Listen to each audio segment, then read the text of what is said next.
Okay, welcome everyone back to Parsha Ki. This week's Parsha is Ki Seitzei. Seitzei is an action-packed Parsha, full of different mitzvahs and all sorts of ideas.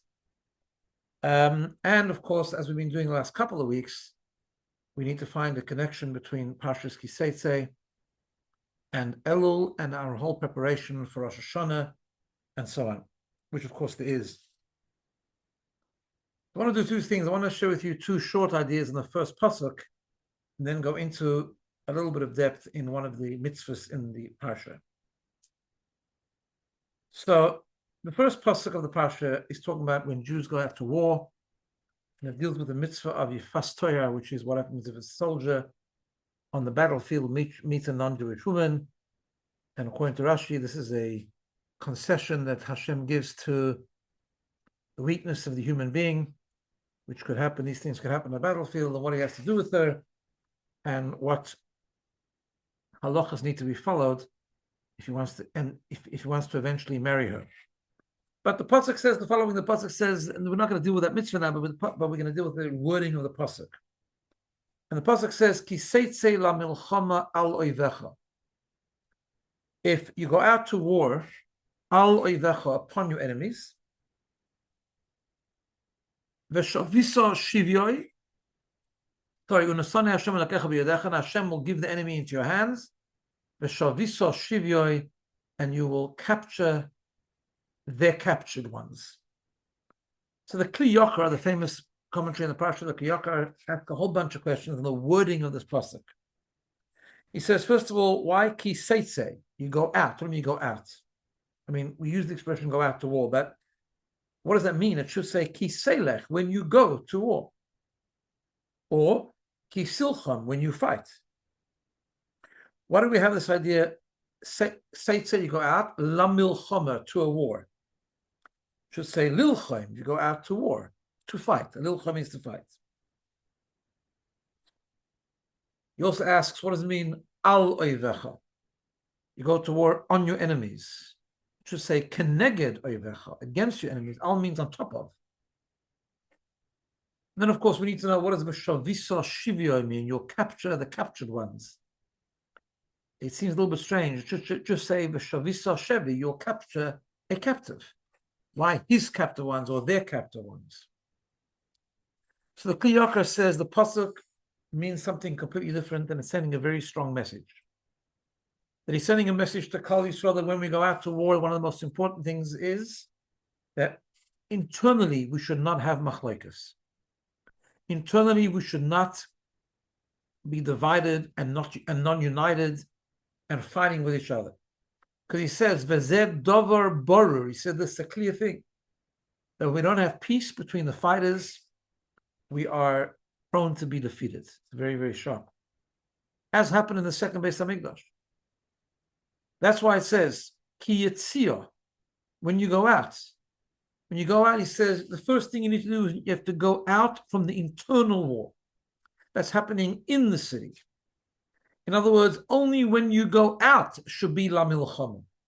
That's why it says, Ki Seitzei, when you go out of the city and you're confronting an enemy, not internal, then it should be La Milchama, then it should be the concept of war. But inside the city, when you're still at home, there has to be complete peace. And that's why it says, Al Oivecha, on your enemies. Only with your enemies you should be fighting a war, but not with the ones that you're supposed to be loving. And then it says, Veshavisa Shivyo, you should capture his captives, which means the enemy's captives. You should not be trying to trick and let down and undermine and essentially symbolically capture or catch out those that belong to you, those are your friends, those that are living within your own city. And therefore, he says all of these things would damage the war, and therefore that's the introduction which the Torah gives. And then the Torah says, Unasonai Hashem alekecha, Hashem will give the enemy into your hands. When you follow this, Seitzei, you go out to fight a war. You don't fight a war internally. Alevecha, only with your enemies, not with your friends. You only capture people that need to be captured, which is enemy people. Then Unasonai Hashem alekecha, then Hashem will give you into your hands. While we're still on this pasuk, I want to just mention something that the Lubavitcher Rebbe points out very often on this parsha. And he says that the whole pasuk can also be understood about the internal war we have between the Yetzer Tov and the Yetzer Hara, the internal struggle to overcome temptation, to overcome transgression, to overcome overindulgence, and to overcome the spiritual enemies that are standing in the way for our spiritual success. And often we know that the spiritual war seems overwhelming. It's hard.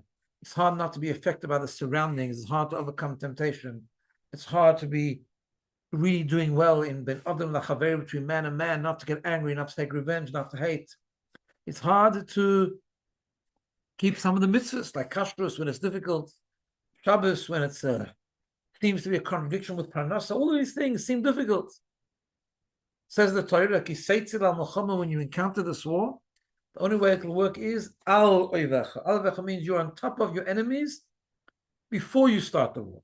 There's a confidence, there's a conviction, there's a determination, and there's a trust. There's an unbelievable conviction that we can do it. Hashem has given us the ability to overcome the war. It's hard work. We just need to try. And that's the pshat of the pasuk. Ki Seitzei al-Milchama al oivecha, on top of you. Okay. Now I want to go to something else in the parsha, which is an interesting thing, but we're going to connect it to the idea of Teshuva. In fact, the Gemara connects it to the idea of Teshuva, and we'll understand that depth when we unpack this. Later on, one of the halachas that are discussed in the parsha is a halacha, a mitzvah, which we obviously don't engage in unless we absolutely have to, but it's the process of divorce.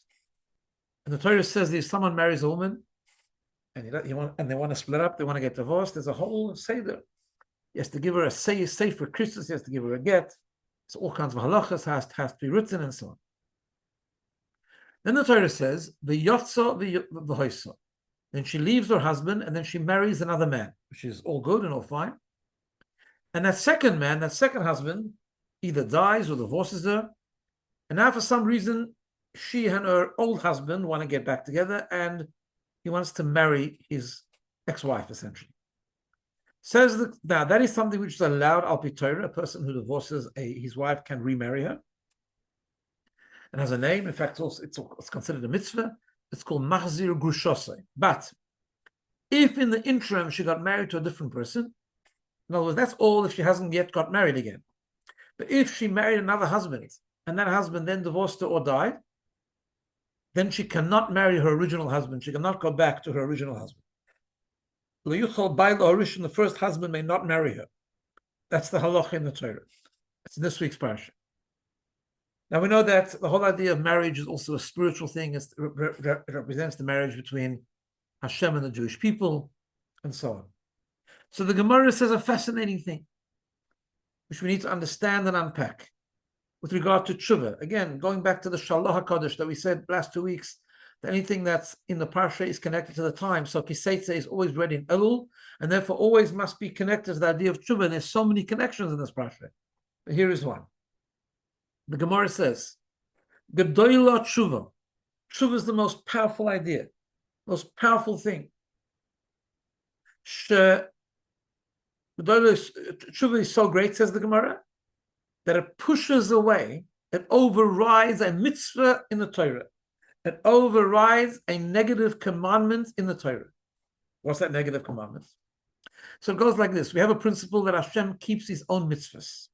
We are married to Hashem, and the Gemara says that when we didn't do the right thing, when we served Avodah Zarah, in the first place in English, when we did idols, when we went astray, Hashem, on one level, kind of divorced us. He sent us out of Eretz Yisrael, and he sent us to the other nations. What did we do, however? In very many instances, instead of doing Teshuva properly, instead of yearning to come back to Hashem, we embraced the cultures and the Avodah Zarah of the other nations. It's all in Tanakh. It's all described in Tanakh. So in other words, the Gemara says, now we want to do Teshuva. We come before Rosh Hashanah, we want to do Teshuva. We did something wrong, we want to do Teshuva. How can Hashem take us back? It's a loisa say in the Torah. We were married to Hashem, then he sent us away. Then we married, so to speak, other gods, other cultures, other things. And now we want to go back to Hashem. That's in contradiction with the mitzvah in this week's Parsha, that the first husband cannot take back. And yet we have the idea of Teshuva. Teshuva means that Hashem will always take us back, no matter how many foreign gods we embraced, no matter how many false and impure cultures we engaged in. Hashem will always take us back. So therefore the Gemara says Teshuva is so great that it just overrides the mitzvah. And the obvious question is, that's a very nice and powerful statement, but why? Don't we have this principle that Hashem always keeps his own mitzvahs? So how does Teshuva work?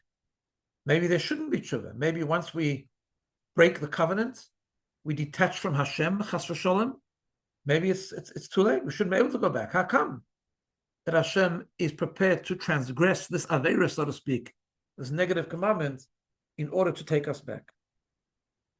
So I wanted to share briefly the answer to this, and it's extremely powerful.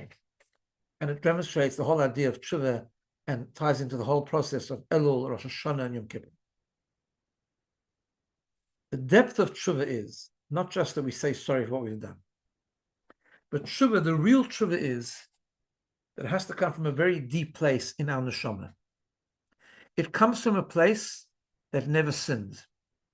In fact, when we come Rosh Hashanah after a whole Elul, and we blow the shofar, what is that shofar sound? It's interesting, we all know the idea that on Rosh Hashanah we actually don't talk about specifics of transgressions, yet it's still a day of Teshuva. Because how does Teshuva begin? Teshuva begins, as we say in Tehillim during the Aseret Yemei Teshuva, we call out to Hashem and we say, Nima'amakim karasicha Hashem. I call out to you from the very depths of who I am. What does that mean? And that's the shofar. The shofar is a cry from the essence of the neshama. Because we know that every Yid has a neshama, a soul which is attached to Hashem, and that neshama has many layers. The layer of behavior, the layer of emotion, the layer of cognition, and so on and so forth. In fact, it has 5 layers. And through doing the wrong thing, we can damage some of those layers. We can damage our intellect with distorted thinking. We can damage our behavior by doing the wrong thing, and so on and so forth. We can damage our emotional layer by having toxic reactions emotionally to other people, and so on. There's one thing we can't damage. We have what we call the pintal yid, the essence of our neshama, which always remains pure. And it's at that level of the yid, of the Jew, that we have an unbreakable bond with Hashem and an unconditional love between Hashem and us. It is never broken. But we do break our relationship on a conscious level. That divorce that we talked about before, where Hashem, so to speak, chas v'sholem, divorces us, and we marry other gods, so to speak, that's all true, but it's all on a superficial level, on a conscious level. But deep down, we never detach from Hashem. Deep down, a Yidden is always connected with Hashem. We just have to expose it. And when we damage all the other layers of our neshama, we come to Rosh Hashanah. Step 1 is we peel back the relationship to the very depth of the relationship. We express our neshama by blowing the shofar, and we come to Hashem with a part of us that was never disconnected from Him. And Hashem responds in kind. Hashem also relates to us on 2 levels. On one level, He gives us Torah mitzvahs, and He wants us to keep it. He wants us to learn Torah and keep mitzvahs. On the other hand, there's an essential bond, there's an unconditional love that Hashem has for us that is not even conditional on Torah mitzvahs. Of course, He wants us to do Torah mitzvahs, but deep down, it's like a parent to a child, where very deep down, like when the child was born and they weren't even doing anything, there's an unconditional bond and love between parent and child. And this is the depth of the Gemara.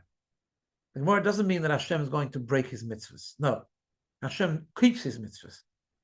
What it means is, Gedoyla Teshuva. Teshuva is so great that it goes so deep within a Yid that it overrides that transgression. Why? Not because Hashem is going to break the mitzvah of returning his wife that married another husband. No. Teshuva is great because it reveals the part of the relationship between Hashem and the Jew where divorce never took place. That's what Teshuva does. Teshuva transcends the mitzvah of not taking back that husband, not taking back that wife, because Teshuva allows us to bring out the relationship that we have with Hashem that is unconditional, and it's not at all related to the disconnection between us and Hashem. It's the relationship at the level where we reveal the depth where there was no get, there was no divorce. There was no divorce, and Hashem can take us back. We were never divorced, and we never married another God at a deeper level. We were never really disconnected with Hashem. And that's what Rosh Hashanah is. That's what Teshuva leads to, the Teshuva of Elul, when we really think about the last year and we realize that we've created a bit of a distance and we do a cheshbon. And then we yearn to be connected to Hashem again, and we yearn from a very deep place. And we intensify that yearning, and that yearning is expressed in the call of the shofar on Rosh Hashanah morning. We just scream out to Hashem. We can't even say the words. It just comes from the etzem haneshama, and we say we want to come back. And Hashem takes us back, and it's no problem, because if we just remained on a very superficial level, there'd be a problem, because it would be a contradiction to that mitzvah. Because on that level, there's a divorce. But if we come to Hashem from that deep cry, there was no marriage to other gods, and there was no divorce from Hashem, and that's the power of Teshuva, and that's what the Gemara means, Gedolah Teshuva. Of course, after Rosh Hashanah, we have to renew the relationship on all levels. At the end of the day, Hashem wants us to keep mitzvahs, and therefore we have our service in Teshuva and Yom Kippur, where we deal with the specifics, and we do Teshuva for specific things, and we resolve to make amends, and we resolve to take one step forward in our growth, and to be a better person in the coming year. That's all true. But the beginning of it is restoring the relationship on the deepest level, where there was no separation to begin with, and that's the Gedolah Teshuva, that what the Gemara says, and that's why Teshuva is so great. Just a beautiful connection between the Parsha and the whole idea of Elul, Rosh Hashanah, and Yom Kippur. Have a wonderful day, and of course, again, a Ksiva Simatova, and a very meaningful Elul. We should Chapa Rayim. We only have 2/3 of Elul left, and even less than, and we just need to do as much as we can, make it special. All the best, and have a good Shabbos.